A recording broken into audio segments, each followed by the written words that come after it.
Biyen iku lho nak, pas ujian iku yo ndredeg kan ngono. Ya, nggak usah grogi, santai aja. Kayak kenang-kenangan. Napa, Pak? Ya iki. Ternyata ana fungsine ya kenang-kenangan ngene iki.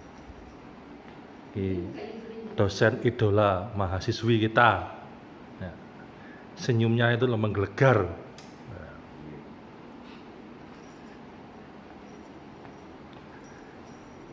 New Idols in FITK. Wah, ini idola baru. Tetap masuk. Kapan mana ya? Wong kumpul ya jarang. Orang sibuk. Orang sibuk. Ini kan orang gak sibuk. Ini aktivitas yang kenang-kenangan. Sok ben iso cerita nang anak bojo rek. Bapakmu lapoin nang kampus nah iki ya. Bro, Enggak ada apa-apa. wow. Aku bingung ngeklike. Aku mbek Nisa golek iki klike sing ndi sing setuju iki. Sampai elek. Terus, ceritanya ketemu. Ya untungnya ketemu ya. Bu, tak klike kabeh. Ngene. Waduh.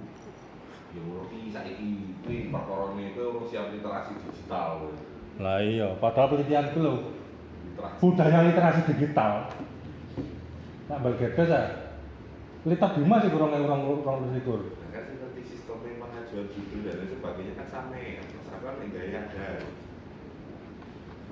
Daftar online kan lebih gampang tuh barang itu daftar kualitas. Gaya apa bisa gitu. Iki lho anu. Judul SK mbak judul siakat beda. Dan terus. Kan SK pindah sekolah nggak? Mas kayak ngono. Apa nanti kan ada catatan. Nanti judulnya- Nanti setelah ini kan Mas Raga bisa ngebot. Oke. Bisa ngebot. Judulnya gak bos belas yang siakat. Lagian kula tanglet anu Pak Fahim nggak apa-apa. Kan sik Pak Fahim SK keluar. Lah ya nek menurut birokrasi kan apa jenenge perubahan SK kan dawa ceritanya kan. Bukan perubahan kan nanti perubahan judul Judul. setelah. Lah ya mekanisme ning isor iku lho. Tapi misalnya Nominasi. kesono masih akan gak usah mengisor. Ngoten. Kesono kurang merah pilih. Orang enak kalau dajane duwite.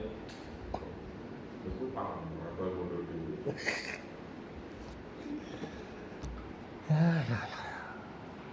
Kangen rek kamu musik aku rek. Udah jam itu nanti bawa Pak. Aku jam 6 ngonten nang terminal sik nang bojoku, ngebis bojoku. Buatan sampai beli kosan nih. Ya, biasanya kan anu, engko nek Agus Kacet foto kan ya. Kan budalen anu jam 6 kacet ke Mojokerto. Ini biasanya bareng. Iya, mau sekali kok. Aku masih bareng kacet itu. Jam sore soalnya dari sepak Jogja. Kalau kan kita nih, wah, tampil bahagia rek. Sujak. Jogja. Apa macam situ ya? Apa warna situ ya? Kok rata ke Inggris itu? Jogja yang gue Lombok kan. Lombok Kili. Kalau mesti logone Jogja itu Lombok. Kenapa kok Lombok? Truk Lombok, ini tak iso alon. Soalnya apa? Tol lah. Dia kena penalti. Wah, iya Tapi sih, maksudnya era. Budal isu sekok ini. Kok sore itu sekok Jakarta? Bicara. Ya aku ceritani Yosani, aku mulai kan Yosani ya. Iku sikil gak iso alon iku. Lah kan Jogja ketemu anu tok Tori. Ora, Tori wis gak ono. Ketemu Gadung. Andi gede iku. Tapi gede makor. Iya, wis ambek iku. Soyo iku.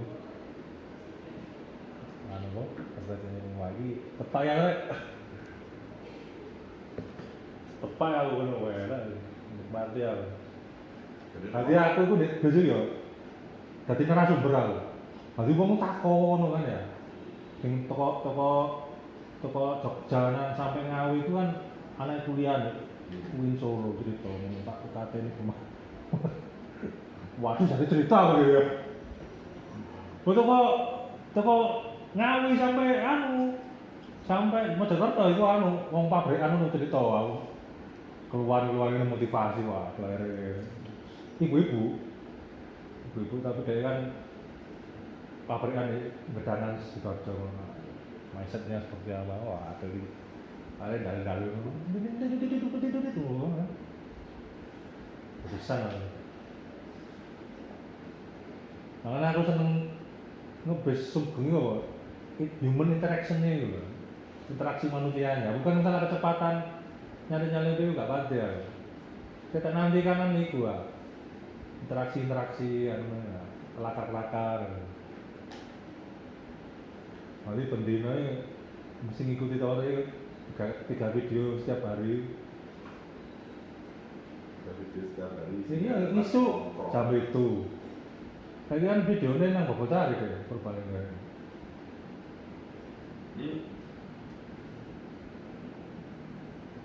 Barang patas ya? atas cahyo ukurannya Zeng Itu apa sebenarnya? aku Zeng Zeng anyar kau ada lihat tapi ya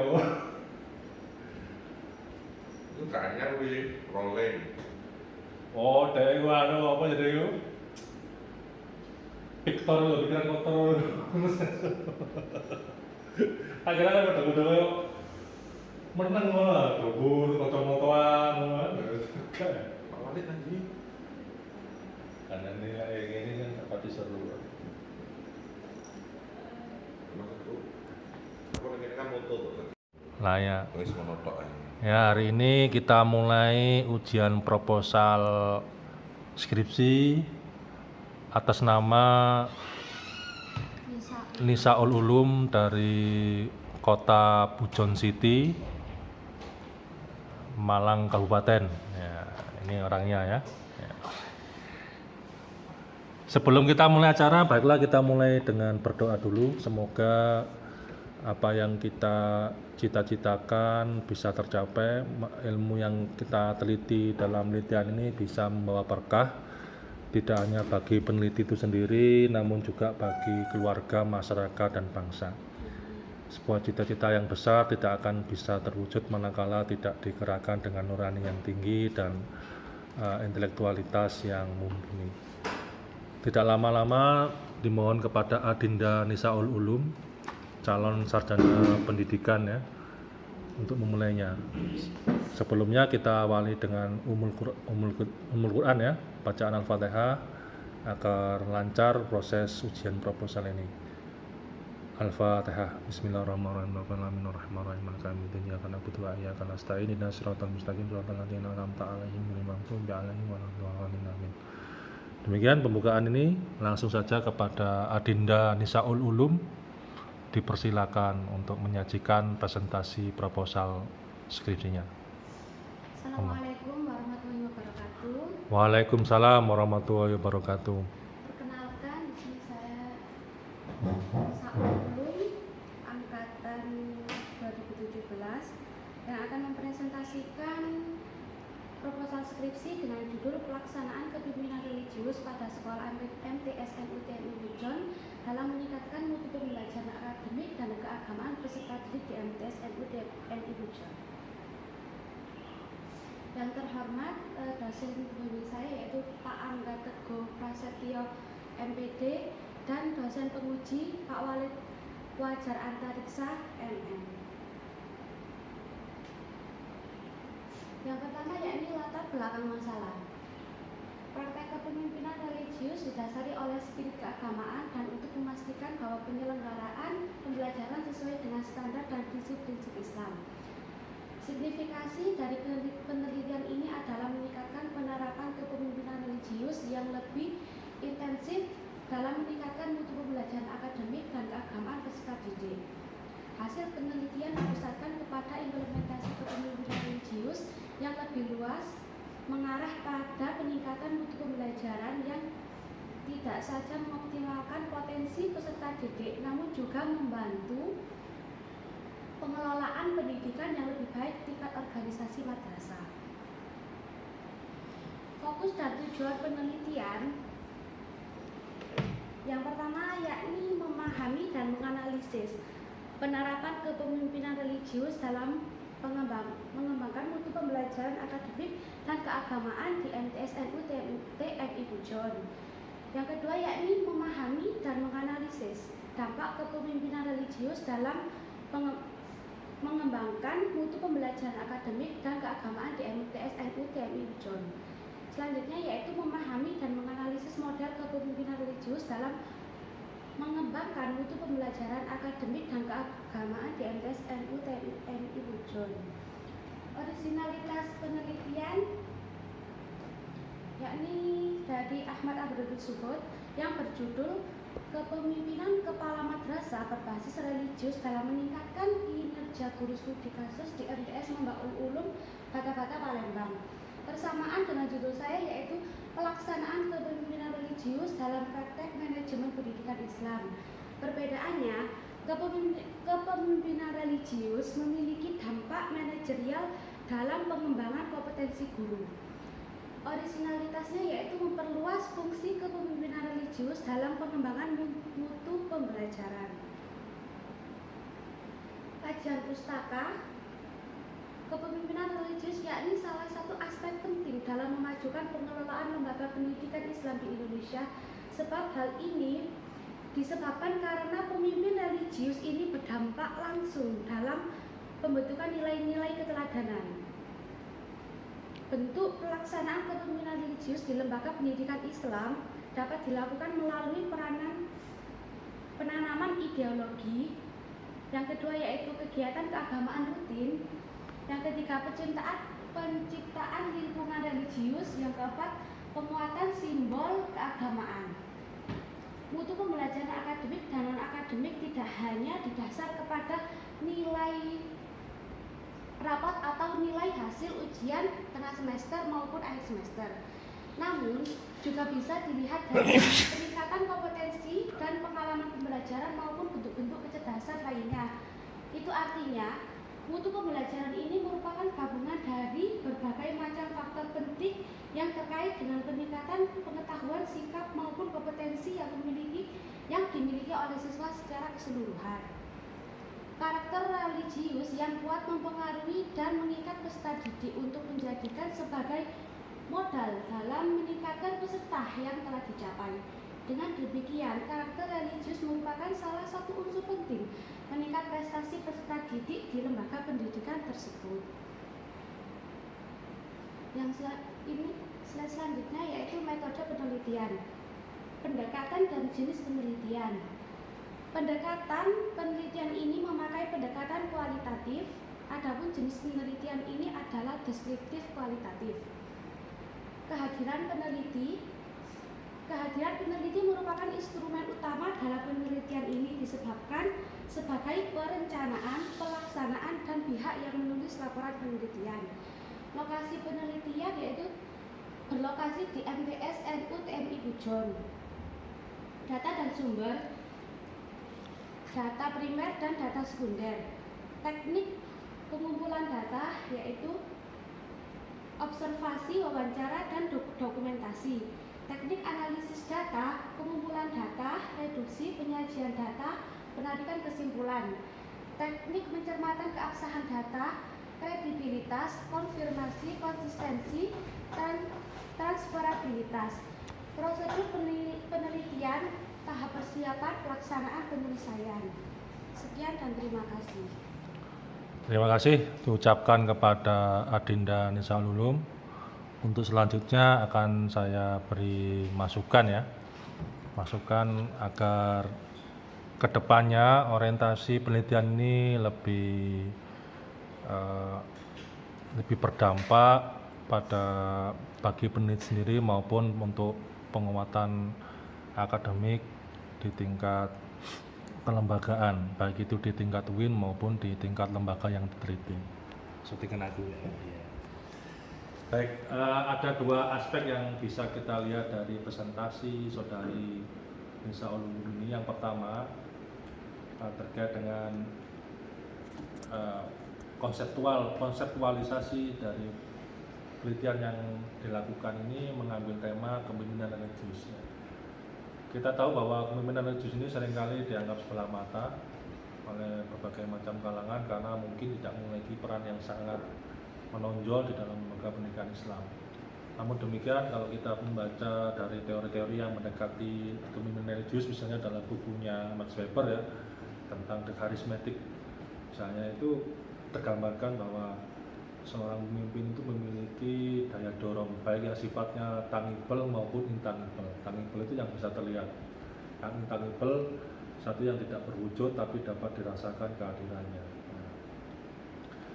Salah satu poin penting di sini yang ingin saya sampaikan bahwa kepemimpinan religius itu harus diangkat ke permukaan karena ini menjadi nilai-nilai fondasi dasar manajemen pendidikan Islam yang perlu diseminasikan, disebarluaskan sebagai bagian salah satu core dari manajemen pendidikan Islam. Nah, bagaimana membangun core itu tentunya inti ya, inti yang bisa menggerakkan masyarakat untuk menomorsatukan religiusitas sebagai prinsip dasar dalam manajemen. Nah, selama ini yang didorong itu prinsip profesionalitas kepemimpinan, kemudian prinsip kinerja dan sebagainya. Nah, prinsip religiusitas ini dinomorsekiankan. Nah, Mbak Nisa Ulul ini mencoba mendorong agar kemudian memiliki porsi yang sama sebagai salah satu bagian yang tidak terpisahkan dari profesionalitas kepemimpinan. Yang kedua, saya mendukung penelitian ini karena mungkin Mbak Nisa ini juga punya cita-cita gitu kan, cita-cita agar suaminya memiliki kepemimpinan religius gitu kan dalam rumah tangga. Nah, jadi penelitian yang baik itu apa? Jadi penelitian yang baik itu ada tiga ya. The good research, the superior research, dan the greatest research. Apa maksudnya? Penelitian yang baik yang pertama itu yang paling mendasar, the good research. Penelitian yang bisa menjawab rumusan masalah. Nah, jadi kalau nanti Mbak Nisa ini selesai dengan menjawab rumusan masalah dan terbukti di kesimpulannya, nah, berarti itu penelitian yang baik, the good research. Tapi yang lebih penting lagi di atas the good research adalah the superior research. Ya. Riset penelitian yang superior, artinya apa? Penelitian yang bisa menggerakkan penelitinya untuk menerapkan apa yang dia tulis. Jadi mungkin nanti bisa memberikan masukan-masukan kepada suaminya. Mas, begini loh, jadi pemimpin yang religius di rumah tangga berdasarkan pengalaman saya ketika saya meneliti di MTS NU. Nah, jadi punya impact faktor, punya dampak faktor yang signifikan, manfaat benefit untuk kepentingan diri sendiri di samping menambah pengetahuan juga menjadi guidance, panduan moral bagi penelitinya untuk menjadi lebih baik. Jadi dia merefleksikan, meresapi nilai-nilai religiusitas tidak di luar dirinya tapi menjadi terintegrasi dalam dirinya. Yang ketiga, penelitian yang paling terbaik adalah the greatest research yang bisa melihatkan kebijaksanaan, kewisdoman ya. Mbak Nisa semakin bijaksana dalam mengambil keputusan, terinspirasi dari sosok yang dia teliti di sekolah atau madrasah tadi ya. Jadi dia menjadi cermin, menjadi role model. Ya, kita mungkin ini nanti kita akan eksplorasi ya. Orang melihat kepemimpinan itu kecil karena pisau analitisnya kecil, ya, tidak canggih, mesin untuk menelitinya kurang canggih sehingga kemudian kepemimpinan religius ini kok berkali-kali diteliti begitu kan, karena dia melihat dari point of view atau dari sudut pandang yang sama. Tidak melihat the blind spot atau titik buta yang tidak dilihat orang lain. Nah, mungkin akan menarik nanti kalau ditulis dengan love story. Tahu love story? Iya. Jadi agak sastra nulisnya itu. Nah, agak sastra, kemudian agar apa? Agar pembaca itu berempati dengan model-model kepemimpinan religius ini. Selama ini mungkin di kalangan MTK tulisan-tulisan cengkok, tulisan skripsinya itu kurang sastra, nah, sehingga tidak dilirik sebagai satu pengetahuan yang bisa ditular-tularkan menjadi sebuah kebijaksanaan. Saya rasa itu ya poin dua poin itu yang bisa kita tambahkan dalam skripsinya Mbak Nisa Ulul. Yang ketiga yang sebagai pamungkas, nah ini terkait dengan teknik presentasi Mbak. Jadi kalau pengalaman saya presentasi di luar misalnya, membuat PowerPoint itu harus punya power, harus punya poin. Nah, jadi powernya mulai dari voice, vokal ya. Nah, ini harus kepercayaan diri gitu kan ya. Masalah-salah belakangan, yang penting performanya begitu ya. Jadi performanya bagaimana? Start with question misalnya, atau jadi membuat audiens itu tertarik misalnya itu dengan gambar atau dengan video dan sebagainya. Nah, sehingga kalau tadi ini kan hanya memindah teks dari Word kepada PowerPoint. Nah, sehingga kesannya hanya gantian aja, ganti ketulisan. Nah, PowerPoint itu lebih dominan visualnya daripada teksnya. Nah, dia harus punya power ya. Suatu saat mungkin ketika Mbak Nisa jadi seorang penggerak masyarakat ya, mungkin akan mempresentasikan program pemberdayaan masyarakat atau dapat dana hibah dari desa wisata di rumahnya Mbak Nisa, ini akan mempresentasikan. Nah, ini kemampuan public speaking ya, dengan penggunaan body language, gestur dan sebagainya itu mempengaruhi. Nah, itu akan terasa kalau semakin sering dilatih ya, dilatih dengan komunitas, dengan ekosistem, dengan orang-orang yang sampai nanggap sebagai suatu panutan, nah, seperti itu. Sehingga kemudian tujuan kita masuk dalam jurusan MPI ini dapat satu, menjadi akademisi yang menguasai ilmu manajemen, dua, menjadi pemimpin penggerak di masyarakat. Nah, saya harapkan meskipun nanti toh pada akhirnya ketika skenario Tuhan itu menjadi ibu rumah tangga sekalipun, tapi punya jiwa kepemimpinan yang baik terhadap anak-anaknya, punya kemampuan manajerial yang baik dalam mengelola keuangan di rumah. Nah, ini harapan kita. Jadi tidak ada satu yang sia-sia.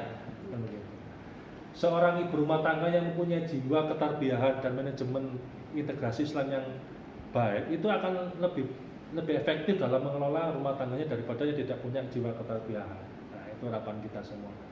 Saya rasa sudah 9:30 ya. Ya, 9:30 mungkin itu yang bisa kita sampaikan. Semoga tidak berhenti dalam proposal, namun tuntas sampai bulan Mei untuk ujian skripsinya. Demikian dari saya akhiri. Assalamualaikum warahmatullahi wabarakatuh. Waalaikumsalam warahmatullahi wabarakatuh.